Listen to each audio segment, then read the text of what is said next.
Welcome to my channel Daily Bulletin News. Gabi confronts Ava and Stefan, and Abigail makes a cryptic call.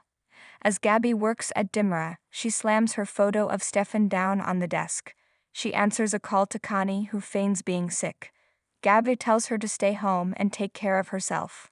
Connie thanks her and asks when she'll put her revenge plan for Stefan and Ava into action.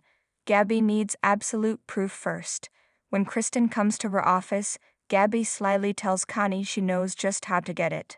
After hanging up, Connie tells Cardboard Lay she's playing hooky to spend the day with him.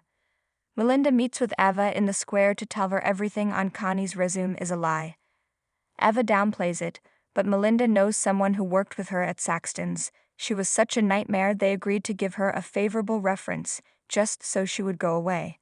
Connie needs to be terminated immediately. She'll fire her while Ava relays the news to Gabi. At the Horton house, Jack tells Julie that Abigail is alive. Abigail comes to the Dimera living room wearing a silk robe. Chad brings in a tray of food, followed by Stefan, who quips about his brother having a sleepover. He wonders if Chad is going to introduce them. "You've met?" Chad flatly says. "This is Abby." She awkwardly waves. They explain to a stunned Stefan that she's had plastic surgery and has amnesia.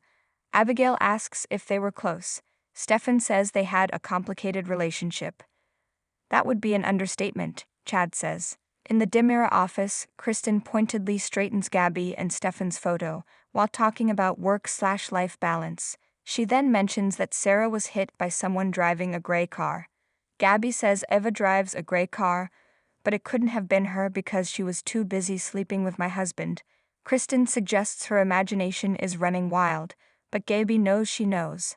Gabi threatens to take Gabi Chick to Dimera's biggest competitor if Kristen doesn't confirm her suspicions. With a withering tone, Kristen confirms that Ava and Stefan slept together. In her apartment, Connie ignores a call from Melinda and then assures Cardboard Lie that they will all get what's coming to them.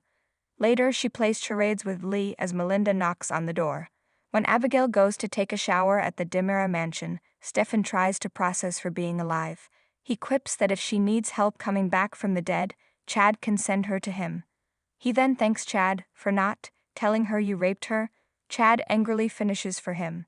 He didn't tell her because it'd be too traumatic right now.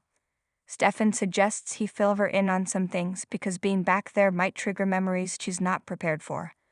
Overcome with emotion at the Horton house, Julie tells Jack they need to tell the kids.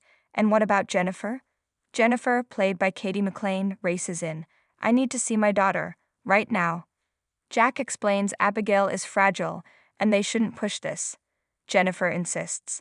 At the mansion, Stefan urges Chad to share the bad things that happened to Abigail. Chad grows frustrated.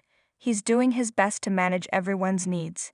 He leaves to take Jack's call. Upstairs, Abigail cautiously enters a bedroom and picks up a photo of Chad and Abigail, Marcy Miller. She looks around the room and sits on the bed. Chad finds her, wondering what she's doing there. She explains something drew her there. He says it was their room, but it's also where she was stabbed. Cringing, she rises from the bed and asks who did it.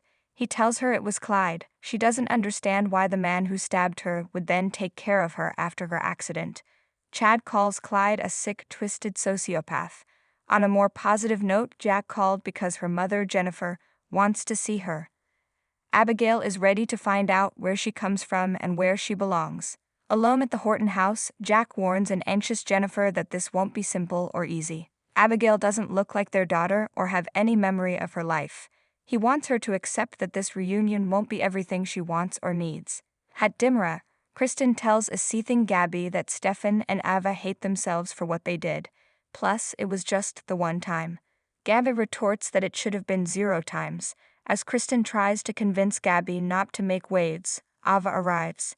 Gabi pastes on a smile and plays nice with Ava. She invites her to lunch at the bistro, where Stefan can reserve them the best table. When Ava leaves to wait for Gabi in the outer office, Kristen asks Gabi what the hell she's going to do. Gabi tells her to have patience, but if she wants the Gabi Chick launch to happen, Kristen will do exactly what she tells her. Connie peeks her head out of her ajar door to Melinda.